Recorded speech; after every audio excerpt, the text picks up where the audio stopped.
날씨가 많이 추워졌는데 여러분 한 주간 동안 잘 지내셨나요? 예, 오늘 몸이 좀 불편하신지 못 뵙는 분도 몇 분 계시는 것 같아서 또 마음에 또 걱정도 됩니다. 지난주 수요일 1월 6일은 교회력에서는 아주 중요한 날이었습니다. 우리 삼회교회가 새로 삼회교회 달력을 만들어서 그 안에 교회력이 상세히 설명되어 있는데 혹시 무슨 날인지 기억나시는 분 있으세요? 소환이기도 했고요. 거기 소환이라고도 써있었고 교회력으로는 1월 6일은 바로 주연절입니다. 기독교의 주요 절기인 성탄절, 부활절, 성령 강림절 등 다른 절기에 비해서는 비교적 잘 알려져 있지 않은 절기인데요. 이 주연절은 그 초대 기독교 때부터 아주 중요하게 지켜왔던 아주 중요한 절기입니다. 주연절은 영어로는 이피파니라는 뜻인데요. 이는 표시, 명시를 나타내는 그리스어의 에피파네이아에서 유래했다고 합니다. 즉 주연절이란 주님께서 현현하심, 나타내심을 명시하는 날입니다. 그래서 주연절은 서방교에서는 그 동방박사께서 나타난 그 사건을 중심으로 기념하고 또한 동방교회에서는 그 예수님께서 세례 받으신 것을 기념으로 지켰습니다. 그래서 오늘은 주연절 첫 번째 주일로 주님의 수세주일이니까 아마 그 동방교에서 지켰던 그 주연절의 의미에 따라서 예수님께서 세례를 받으심으로 이 땅에 나타나셨다, 이 땅에 현현하셨다라는 그 의미를 기억하는 날이라고 할 수 있겠습니다. 오늘 누가복음 본문에서는 예수님의 세례 장면을 잘 설명하고 있는데요. 저희 삼회동산 기독교 세 번째 기도처의 내용이기도 합니다. 많이 보시던 그림이시죠? 예. 구약시대의 정결 의식인 미크바라는 전통을 수용해서 세례 요한은 백성들에게 회개를 촉구하며 세례를 베풀었습니다. 3장 7절 말씀에 따르면 세례 요한은 이렇게 외칩니다. 독사의 자식들아, 누가 너희에게 닥쳐올 진노를 피하려고 일러주더냐. 회개에 알맞은 열매를 맺어라. 이거 얼마나 무시무시한 말입니까? 독사의 자식이라니요. 두렵습니다. 인간의 죄악을 철저하게 회개하는 세례를 받아야 한다는 그것을 강조한 것입니다. 하지만 세례요한은 자신의 세례가 완성이 아님을 강조하며 오늘 성경 본문대로 이렇게 말합니다. 나는 여러분에게 물로 세례를 주지만 나보다 더 능력 있는 분이 오실 터인데 그는 여러분에게 성령과 불로 세례를 주실 것이다 라고 했습니다. 또한 누가복음에는 명확하게 명시되어 있지 않지만 다른 복음서에 의하면 예수께서는 이 그림에 나와 있는 대로 세례 요한에게 세례를 받으신 것으로 기록되어 있습니다. 이건 참 모순 아닙니까? 왜 죄 없으신 예수께서 또 성령과 불로 앞으로 세례를 주어야 될 예수께서 왜 그 독사의 자식들이나 받는 회개의 세례를 받아야 했을까요? 참 흥미롭지 않습니까? 그것은 세례에 관한 본문 바로 다음에 예수님의 족보가 나오고 있다는 사실을 주목해야 합니다. 예수님의 족보에는 온갖 결점, 투성이, 이해관계, 얽혀서 서로 싸우고 분쟁하는 인간들, 영웅주의, 온갖 죄악상 등 인간의 그 다양한 특성을 보여주는 그 인간상들이 그대로 나열되어 있습니다. 예를 들면 여러분 예수님의 족보에 셋이 나오는데요. 셋이 누굴까요? 하나, 둘, 셋 해서 셋이 아니라 누구죠? 셋은 아담의 세 번째 아들로서 가인에 의해서 살해당하고 누가 살해당했죠? 아벨이 살해당한 다음에 그 대신해서 얻은 아들입니다. 그 셋이 족보에 나오고 또 야곱은 또 없었습니까? 야곱은 형 에서하고 아버지 이삭에게 사기를 쳐서 그 장자의 그 직분을 빼앗고 축복권을 빼앗아 도망쳐서 어디에게 도망갔죠? 외삼촌한테 도망가더니 또 다시 나올 때는 또 그 외삼촌을 사기쳐서 도망친 아주 정말 치졸한 인간입니다. 또 다윗은 어떻습니까? 대외적으로는 용맹한 군왕이었지만 얼마나 가정사적으로는 관계가 복잡하고 갈등이 많았습니까? 신하의 아내를 취하고 그것을 은폐하려고 신하를 죽이기까지 했잖아요. 밧세바의 아내. 그리고 급기야는 장남 압살롬에게 배반당해서 정말 도망까지 가고 피신까지 가는 그런 신세였습니다. 따라서 예수께서 이렇게 죄 많은 인간들의 후손으로 태어나셔서 우리같이 회개할 것이 많은 그런 인간과 동일하게 세례를 받으신 것은 예수의 성육신, 이 성육신 사건이 얼마나 철저한지를 상징적으로 보여주는 것입니다. 즉 예수님께서는 이렇게 죄 많은 인간들과 함께 사시겠다고 구조적인 이 죄악의 세계로 들어오신 것입니다. 그래서 당시에는 죄인과 찌질이 집단들, 누구의 친구들이었죠? 창녀와 병자와 세리의 친구들이 되셨고, 또한 지금은 우리의 악한 행실, 우리 안에 도사리고 있는, 정말 우리 속을 들여다보면 우리도 보고 싶지 않잖아요. 그 악한 죄성을 가진 우리와 함께 하시기 위해서 이 땅에 오셨고, 또 우리의 죄의 짐을 져주시기 위해서 십자가까지 돌아가신 것입니다. 예수는 이렇게 이기적인 세상에서 살아내기 위해서 몸부림치다가 힘들어지고 부서지고 망가진 사람들, 또 죄로 인해서 아파하고 연약하고 힘이 없는 사람들의 편익이 되시기 위해서 우리를 찾아오셨다는 것입니다. 오늘 성가대에서 해주신 그 성가대 찬양이 얼마나 감사한지, 정말 약한 자에게 힘이 주신 분입니다. 정말 우리의 죄를 책임져 주시기 위해서 이 땅에 오신 분이라는 것입니다. 이렇게 예수님께서 죄 없는 예수님이시지만 하나님을 필요로 하는 그 상처받고 망가진 사람들과 동일시하기 위해 세례를 받으시고 기도하시는데 놀라운 일이 벌어집니다. 이 그림이 혹시 앞에 보이시나요?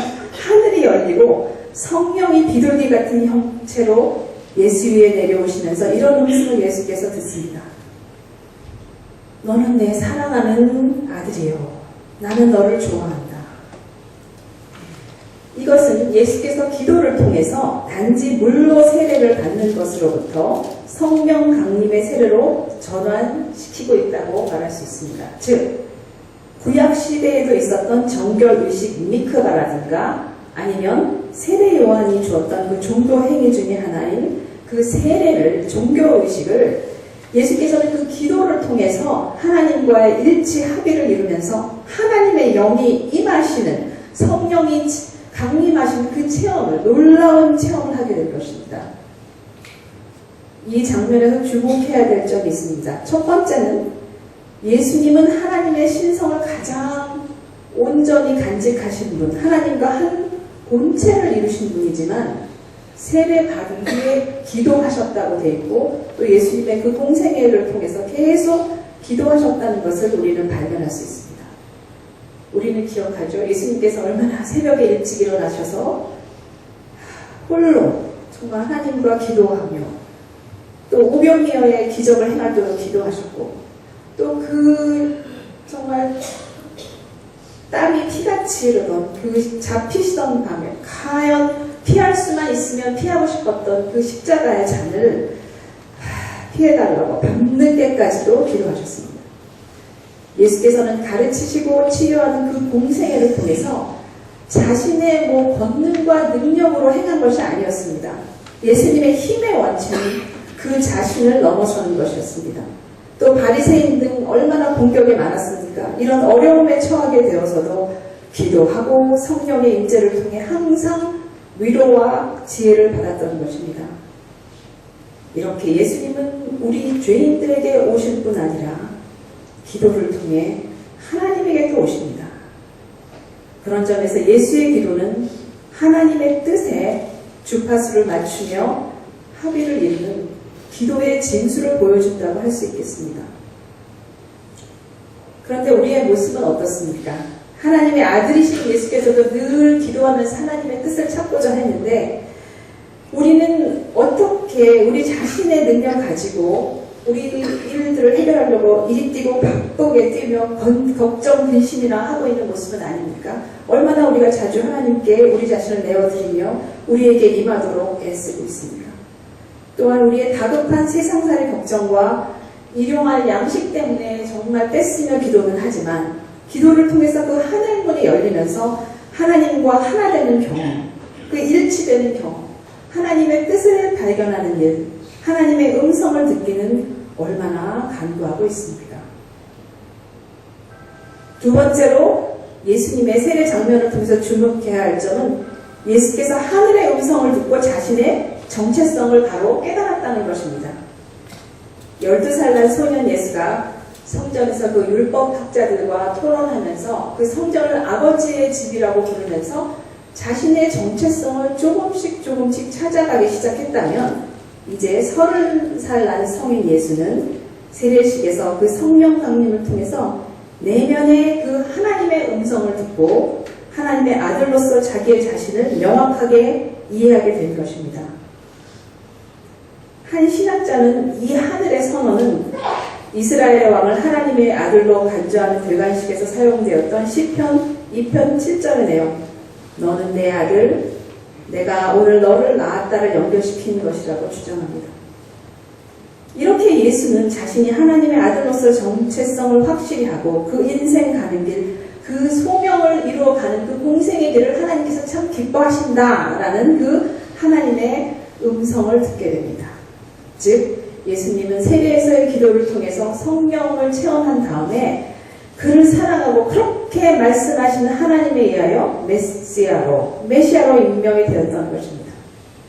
그래서 그 후에 따르는 광야에서의 시험과 공생의 기간의 그 많은 어려움에서 시련에서 그 내가 하나님의 아들이라는 그 정체성, 메시아로 활용됐던 그 하늘의 음성이 예수를 지탱해 주었던 것입니다. 예수께서 세례 후 기도를 통해 성령 강림을 체험했듯이 우리도 물로 받은 세례라는 그 종교적 의식에만 머물러 있으면 안 됩니다. 여기 대부분의 분들은 세례를 받으셨고 또 오늘 떡 준비하시는 분은 그 어머니의 그 세례를 정말 기뻐하면서 그 다가를 준비하시는 걸로 알고 있는데요. 우리 모두는 물 세례를 받았습니다. 그러나 거기서 그쳐서는 안 되고 성령 세례까지 나아가야 합니다. 오늘 사도행전 본문에는 사마리아 사람들이 하나님의 말씀을 들었다는 소식을 듣고 예루살렘에서 베드로와 요한이 사마리아를 방문한 이야기가 나옵니다. 8장 16, 17절에 이렇게 써 있습니다. 잘 들어보세요. 사마리아 사람들은 주 예수의 이름으로 세례만 받았을 뿐이요. 그들 가운데 아무에게도 아직 성령이 내리시지 않았던 것이었다. 그래서 베드로와 요한이 그들에게 손을 얹으니 그들이 성령을 받았다. 참 오해의 소지가 있을 수도 있는 것입니다. 여러분 이해가 되십니까? 여러분 다 세례 받으셨죠? 근데 그 주 예수의 이름으로만 세례 받은 것이 아무 소용이 없다는 것입니까? 내가 그러면 성령 세례를 받았는지 어떻게 알 수가 있습니까? 이 흥미로운 이 점을 어떻게 잘 설명할까 고민하던 중에 비유적으로 설명할 수 있는 아주 재미있는 개념을 하나 알게 되었습니다. 우리 보로메오 매듭이라는 그 개념이 있는데 혹시 들어본 분 계세요? 혹시 보로메오 매듭? 다행이네요. 잘 못 들어보신 것 같아서 제가 얘기할 거리가 생겼네요. 보로메오 매듭은 16세기경 그 이태리 귀족 보로메오 가문에서 이어져 내려오는 전통적인 매듭이라고 합니다. 저기 한국에도 그 매듭이라는 게 있었잖아요. 전통적인 매듭인데 이 보로메오 가문에 내려오던 이 매듭은 세 개의 연결 성분을 가진 연결된 고리입니다. 즉 자세히 살펴보시면 세 개의 각각의 고리가 존재하지만 또 서로에게 다 연결되어 있습니다. 그런데 더 흥미로운 사실은 이 가운데 하나의 고리를 제거하면 예를 들면 빨간색을 잘라서 제거했다고 봅시다. 그러면 남은 두 고리는 그나마 지탱해 있어야 되는데 그것이 아니라 남은 고리는 연결점이 다 없어져 떨어져 나갑니다. 제가 수학은 잘 모르지만 위상수학적으로는 자명한다, 아주 자명해버린다는 표현을 쓴다고 합니다. 이해가 가시나요? 참 재미있죠? 보로메오 매듭이라는 게. 세 개 중에 두 개 정도만 붙어 있어도 하나만 떨어져 나가도 지탱할 것 같은데 그렇지 않다는 것입니다. 이 보로메오 매듭이라는 비유를 통해서 학자들은 여러 가지 이론을 만들었는데 가라탄 고진이라는 학자는 혹시 경영학이나 경제학 전공하시는 분은 들어본 이름인데 그 자본주의의 모순을 이 보로메오 매듭을 통해서 설명했습니다. 또 라깡이라는 그 프랑스의 정신분석학자, 철학자는 이 정신적 매듭을 세 가지의 측면에서 정의하는 데 이 개념을 도입했습니다. 여기 그림에서 한번 잘 보세요. 이게 우리의 경험하는 현실이라는 것입니다. 우리가 이 경험하는 현실은 실제적, 상징적, 상상적 매듭이 서로 연결되어 있는 보로메오의 매듭이라고 락강은 정의하고 있습니다. 이를 실제계, 리얼한 것, 상징계, 심볼릭한 것, 상상계, 이미지너티브한 것으로 부르고 있는데요. 실제계는 리얼, 실제로 존재하는 어떤 실제, 리얼리티를 말합니다. 그리고 두 번째 상징계, 심볼릭한 것은 이 사회 속에서, 문화 속에서 여러 계층들이 오랫동안 인정하고 확립해온 언어라든가 법, 문화를 의미합니다. 마지막으로 상상계, 이미지너티브는 어떤 제3자의 동의 없이 어떤 사람이 승인해 주지 않고 자아의 욕구대로 각자가 그 인식하는 기능이라고 합니다. 그래서 이 락강의 보로메오 매듭 개념을 오늘의 주제와 연결시켜보면 좋겠다라는 생각을 했습니다.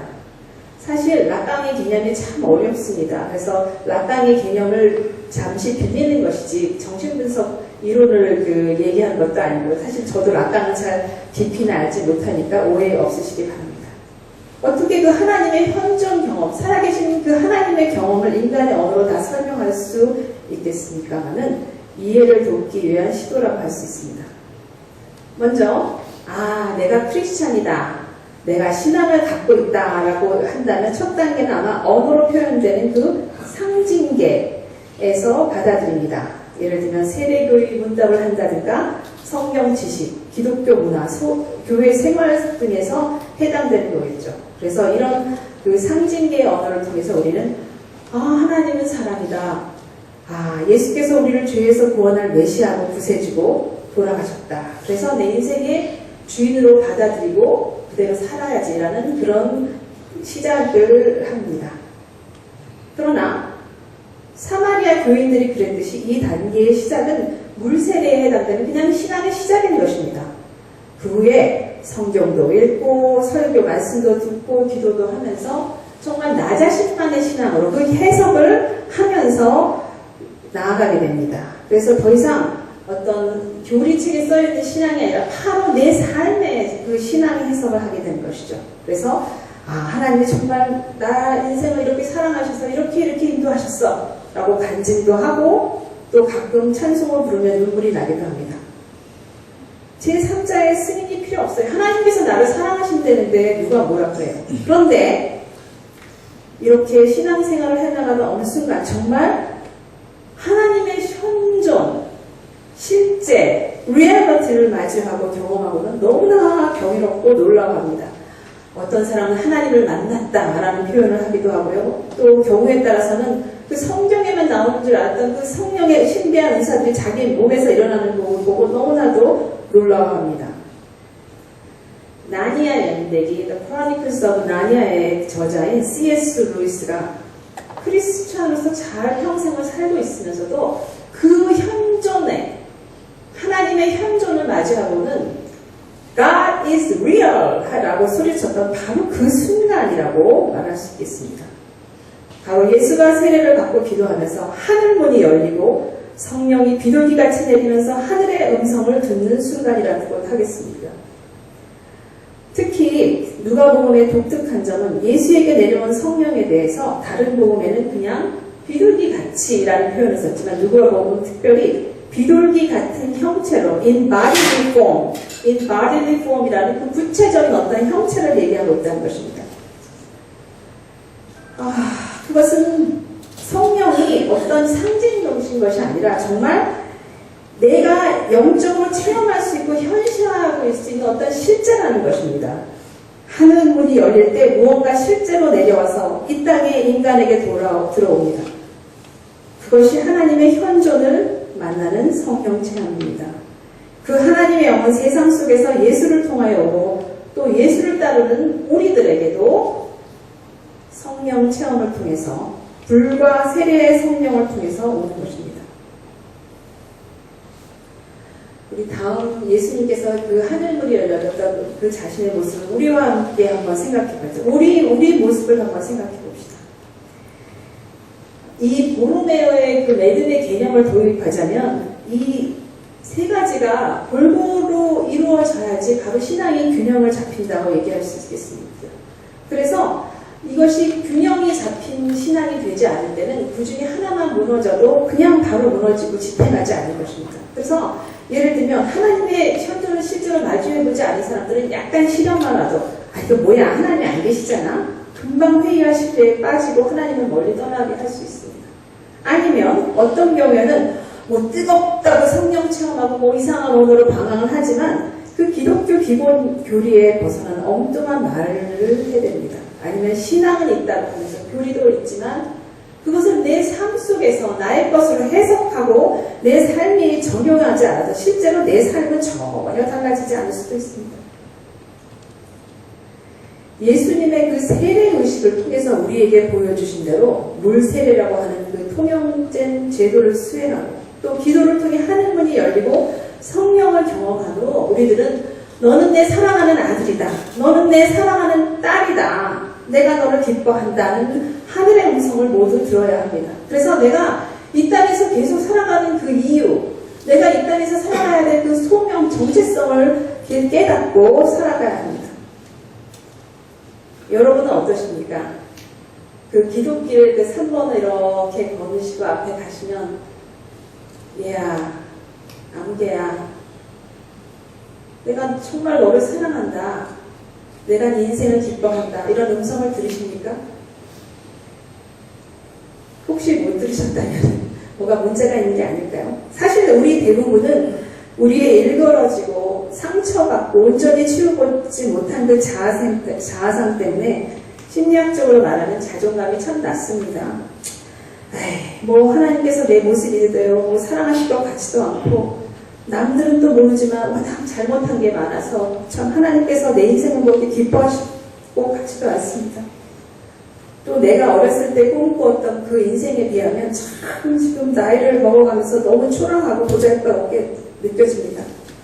반면에 남들은 다 잘 살고 있는 것 같고 다 잘 나가고 있는데 나만 뒤처져 있는 것 같습니다. 그저 세월만 가고 나이만 먹어가는 것 같습니다. 그러나 예수님처럼 성령이 우리에게 임하고 하나님의 현존을 마주할 때 우리가 하나님의 자녀로서의 정체성을 확실히 가지면 모든 열등감, 상처 문제가 해결됩니다. 온 우주를 지으신 하나님께서 나를 사랑하신다고 내 인생을 기뻐하고 하시는데 남들과 비교할 것도 없습니다. 세상적으로 잘 나가지 않고 내 마음은 평안하고 기쁠 수 있어요. 우리의 죄의 문제를 해결받고 우리의 영혼이 구원을 받았는데 하나님께서 내 안에 찾아오시고 구원해 주시는데 왜 그렇게 아직도 어둠 속에 있습니까? 사랑하는 교우 여러분, 올해는 여러분 모두 신앙적으로 많이 성장하는 한 해가 되기를 간절히 바랍니다. 특히 3회교회 10주년을 바라보면서 이제는 신앙의 그 장성한 분량까지 이르러야 하지 않을까 생각됩니다. 내 모습 그대로 인정해 주시고 사랑하시는 그 하나님의 현존을 만나시기 바랍니다. 그러면 어쩌면 예수의 족보에 나오는 그 찌질이 중에 하나, 아니면 예수께서 만나셨던 그 갈릴리 해변의 그 별 볼 일 없는 어부들 중에 하나인 나의 인생이지만 하나님께서 내게 오실 때, 하나님의 그 현존을 만들 때 나는 완전히 다른 모습으로 살 수 있습니다. 그래서 하나님의 자녀로서의 그 바른 정체성을 가지고 내게 이 땅에서 주신 소명을 발견하며 나머지 내 남은 인생이 얼마가 되든 간에 계속 살아야 되는 그 이유를 발견하시기 바랍니다. 여러분 모두 이런 음식을 들으시기 간절히 바랍니다. 너는 내 사랑하는 자녀다. 세상 살아가는 게 참 힘들 때가 많지. 계획한 대로 일이 잘 안 풀릴 때도 있지. 하지만 내가 옆에 있자니 내가 너를 많이 사랑한다. 내 삶을 응원한다. 남들은 내 인생이 참 대수롭지 않게 여겨 무시하기도 하고 별 볼 일 없게 취급하지만 나는 내 인생 가는 길을 기뻐한다. 내가 내 하늘에 머물러 있고 또 그래서 나는 너 때문에 참 기쁘다. 라는 하늘의 음성을 모두 들으시기 바랍니다. 주님께서 세상에 나타나신 걸 기념하는 주님의 그 현연을 나타내는 주변절은 빛의 축제절이라고도 부릅니다. 그래서 우리의 어둠 속을 물리치고 우리의 어둠에 빛으로 오시는 주님을 맞이하십시다.